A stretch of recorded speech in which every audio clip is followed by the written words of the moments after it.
afternoon. I'm just here to give you a quick update on our homemade sauerkraut. So you saw us chopping up the cabbage, I believe, and putting it into this bucket right here.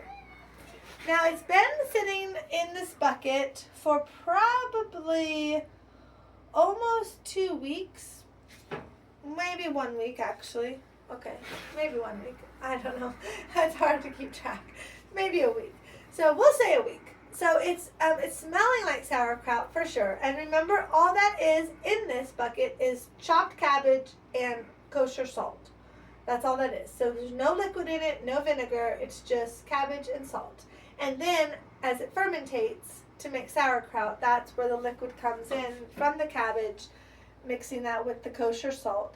And then we have, so now what we do is, so every week or so you need to check your cabbage, or you need to check it. And so you need to take off, if there's a covering on it, it was covered, take it off, scrape off. It is okay to scrape off any mold that comes on the top that wasn't covered up by liquid. Scrape that off, push it down again, and then cover it back up, okay? And then leave it, and then it gets fermented more. It fermentates more. So this is what we've done. So we've scraped off the little bit of mold. We've pushed it down to cover it with liquid again. Now we put a plate on top. We use bricks to weight it down because it must be smashed down so that the liquid comes up and covers it. If it's covered in liquid, it's not going to mold. That's why it's just a thin layer on the top that may not have gotten covered that will get moldy. But it's not going to hurt you, and it won't be bothersome. But see, when we do this, see, the liquid comes up.